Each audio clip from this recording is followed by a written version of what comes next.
നമസ്കാരം. വളരെ ആവേശപൂർവ്വം ചാടി പുറപ്പെടുക. എന്നിട്ട് വീണിതല്ലോ കിടക്കുന്നു ധരണിയിൽ ശോണിതു മണിഞ്ഞയൂ ശിവശിവ എന്നാവുക. കോൺഗ്രസ് നേതാവും MLA-യുമായ മാത്യു കുഴൽനാടനെ കുറിച്ചാണ് ഈ പറഞ്ഞത്. അദ്ദേഹത്തിൻ്റെ നില ഇങ്ങനെ മാറ്റി പറയേണ്ടി വരും. വീണിതല്ലോ കിടക്കുന്നു ഹർജികൾ തള്ളിപ്പോയ നിലയിൽ അയ്യോ കുഴൽനാട. ഹർജികൾ കൊടുക്കാൻ നേരം പലരും അദ്ദേഹത്തെ ഉന്തി കോടതിയിലേക്ക് വിട്ടു. ഉന്തി മുകളിലേക്ക് കയറ്റി.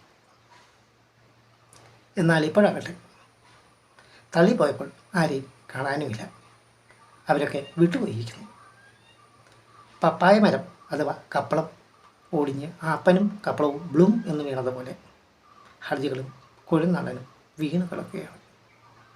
എന്തായാലും കഷ്ടം തന്നെ. ഇതിന് ഒരു പരിഹാരം വേണം.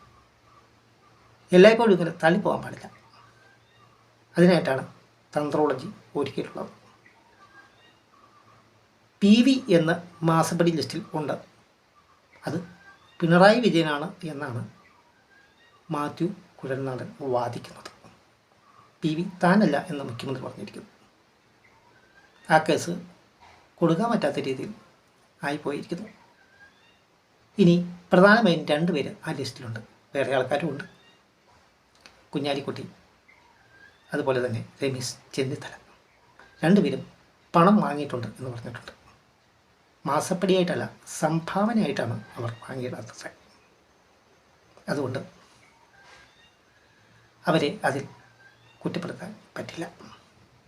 എന്നാൽ സംഭാവനയല്ല വാങ്ങിച്ചിരിക്കുന്നത്, മാസപ്പടിയാണെന്നാണ് മാസപ്പടി എഴുതി വെച്ചവർ പറഞ്ഞിട്ടുള്ളത്.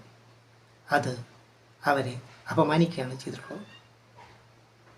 പലതവണ മന്ത്രി, MLA, MP എന്നീ നിലകളിലൊക്കെയും വിരാജിച്ചിട്ടുള്ള ഇവർ അവർ മാസപ്പടിക്കാരാണ് എന്ന് എഴുതി വച്ചിരിക്കുന്നത് അവരെ അപമാനിക്കുന്നതാകയാൽ അവർക്കെതിരെ ഇവർ 2 പേരും മാനനഷ്ട കേസ് കൊടുക്കണം.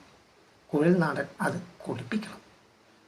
അങ്ങനെ വന്നാൽ നെയ്യപ്പം തിന്നാൽ 2 ഉണ്ട് കാര്യം എന്ന് പറഞ്ഞ പോലെ ഈ കേസ് മാത്യു കുഴൽനാടന് വാദിക്കാം. കാരണം അദ്ദേഹം വക്കീലാണ്. രണ്ടാമത് കോടികൾ വാങ്ങിയത് ആയതിനാൽ കോടികൾ തന്നെ നഷ്ടപരിഹാരം കിട്ടുന്നതും ആണ്. അങ്ങനെ നഷ്ടപരിഹാരം കിട്ടുമ്പോൾ കുഴൽനാടന് കുറച്ച് പണം അവരോട് ചോദിച്ചു വാങ്ങാം, അല്ലെങ്കിൽ ഫീസായിട്ടെങ്കിൽ നന്നായിട്ട് വാങ്ങിക്കാം. അതുകൊണ്ട് മുഖ്യമന്ത്രിക്കും വീണയ്ക്കും എതിരെ കൊടുത്ത ഹർജികൾ ഉണ്ടാക്കുന്നതിന് കുറച്ച് ചിലവ് വന്നിട്ടുണ്ട്. അത് പരിഹരിച്ച് കിട്ടുന്നതും ആണ്. ആയതിനാൽ അദ്ദേഹം ഇത് കൊടുക്കും അല്ലെങ്കിൽ കൊടുപ്പിക്കും എന്ന് വിചാരിക്കുകയാണ്. കോൺഗ്രസ്സിന് ഇതുകൊണ്ട് നേട്ടമേ ഉള്ളൂ. ധനപരമായും അന്തസ്സപരമായും നേട്ടമുണ്ടാകും. പക്ഷേ മറ്റൊരു കാര്യം കൂടി ഉണ്ട്. ഈ പണം വാങ്ങിയത് സംഭാവന ആയിട്ട് അല്ലെങ്കിൽ അക്കൗണ്ട് വഴി അല്ലെങ്കിൽ കോടികളാണ് വാങ്ങിയിട്ടുള്ളത്. ഈ കേസ് കോടതി തള്ളും. എങ്ങനെ?